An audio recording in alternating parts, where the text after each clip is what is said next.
What's going on, guys? Chris at Mayhem Reacts coming back at you with another reaction video. You already saw it in the thumbnail, in the title. We're going to be looking at The Strangers Chapter 1.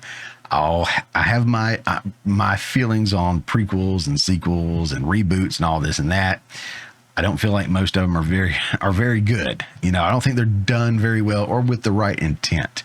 Now, The Strangers, to me, you had the original The Strangers, which I thought was great. I thought it was absolutely fantastic. The Strangers Pray at Night, I thought was cool. I love the soundtrack for it. It was really neat. And this one looks interesting. I've already seen the teaser, or I've seen some clips or pictures. I don't know. I know I know an actress that's in it. I'll talk about her, but we'll take a look at it. Guys, if this is your first time tuning in, thank you so much. I'm Chris. I am an independent filmmaker and a film connoisseur, and I do have a weekly show called The Morning Mayhem. Comes out Friday mornings at 10 a.m. with little segments cut out of it that are sprinkled throughout the week. But right now, we're going to do a Mayhem Reacts. There's no rhyme or reason when these videos come out. I just do them when I can for you. I love you, man. Or woman. Just don't tell my wife. All right, let's take a look at this. So this is The Strangers Chapter 1, the official trailer. Do you know what today is? Today is the third day of our 3-day road trip across the country. Or our five-year anniversary.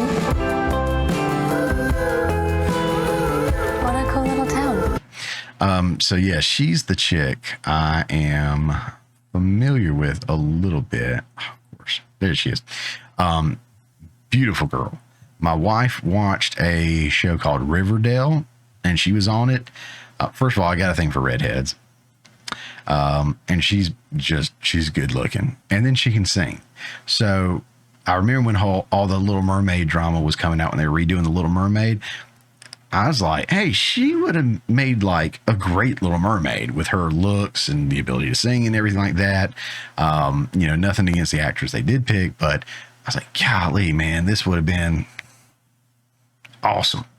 And, you know, I don't know if you guys are familiar with her or not. I think she's very, very talented in what I've seen. And again, she's beautiful, redheaded girl. And sorry, I just have a thing for her.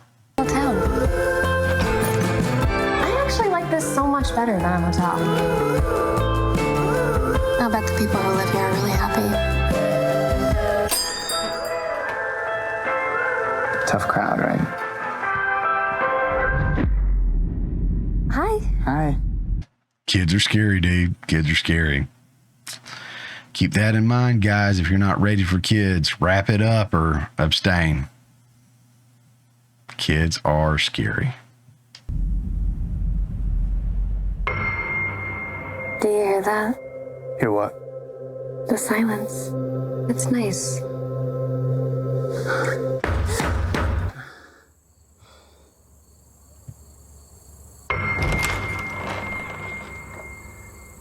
Is Tamara here? No. I think you have the wrong home. That was weird.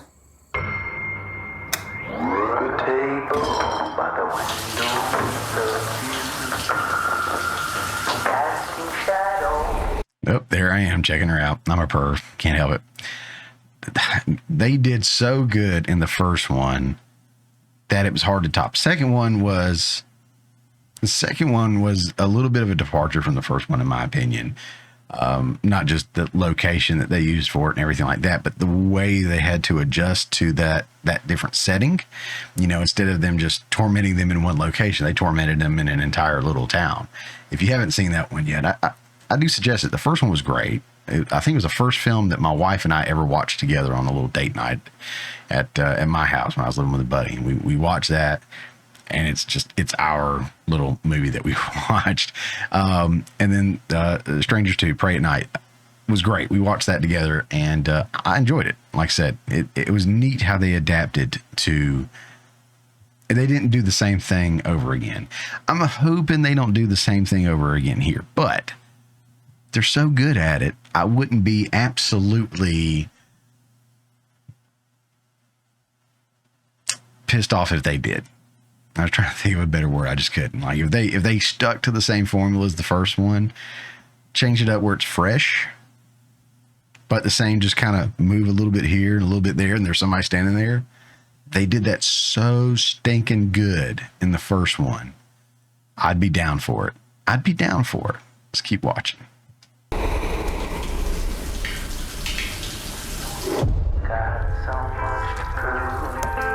You are the messiest eater on the planet.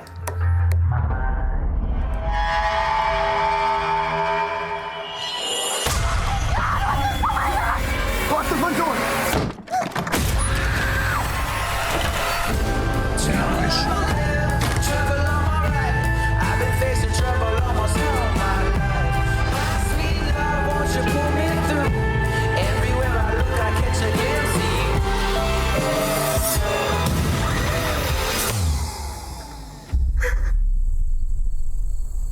So this is a prequel, and I was kind of thinking that that's what this was, right? Was, chapter 1.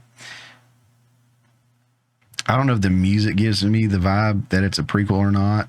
I don't know if the wardrobe and the appearances make it feel like a prequel or not. I know it's not supposed to be old, because it was like, what, early 2000s or something like that when the first one happened. But yeah, whenever there's a prequel or a sequel, like, I feel like it has to fit within that universe. It has to feel the same. And this does. And maybe I'm just thinking like, oh, it should look like the 80s, but shouldn't be going that far back in my head. So it's probably fine. But that's just one thing I'm kind of like, I hope they do it justice. I hope they do it right with, making it fit in the right time, that the look and the feel of that time, which every era, every, decade, every, different region has its own feel at a different time and place. And I just hope they're accurate with it. You know what I'm saying? I just, don't cheat out on that. That's an easy win.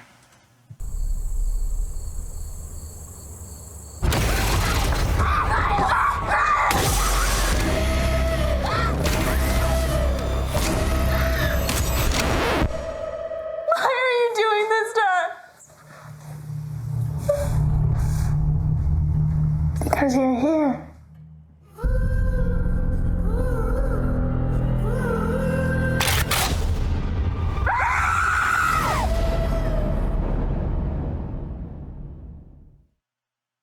The other thing about like prequels is, holy crap, what's this? Look at that. It's creepy. I might have to check that out, but jeez. But it's a short film, short horror film. But see, that's what I'm talking about. Like, the independent artists are the ones really coming with something new and something different. So might have to give that a watch.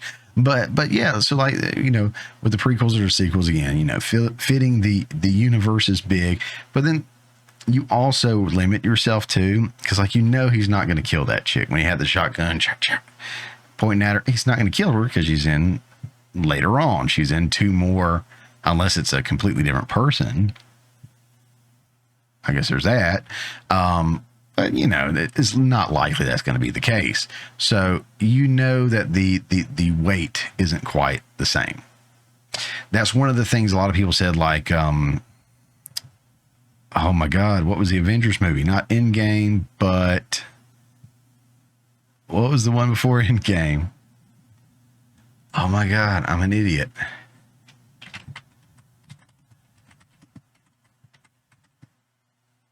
Infinity War. Thank you. Dear Lord have mercy. So that's what a lot of people were saying. Avengers Infinity War was like it was so much better than Endgame or the other movies because there was something to lose. The stakes were the highest, and then you did lose. You lost a lot. But then Endgame kind of undid that and said, hey, well, we can just undo things. So it took away from that. It took away from the possibilities of loss. And really, that's, as an audience, that's something that we look forward to. Is this person going to win or lose? Is this person going to live or die? And if we already know half of the equation, like these people are going to live, these people are probably going to die, you know, they've done this. We start filling in blanks, and we start losing our investment, our willingness to invest more and more into it. That's just my opinion. Indie filmmaker guy, film connoisseur here. Chris coming at you from Mayhem Reacts. What did you think? Leave me a note in the comments below. Did you like the trailer? Did you not? Did you like what I did? Did you not? Did I talk too much? That tends to happen. But guys, like, share, subscribe, follow, whatever you want to do. Nothing at all. Just appreciate you sticking around with me this long. And we'll see you on the next one.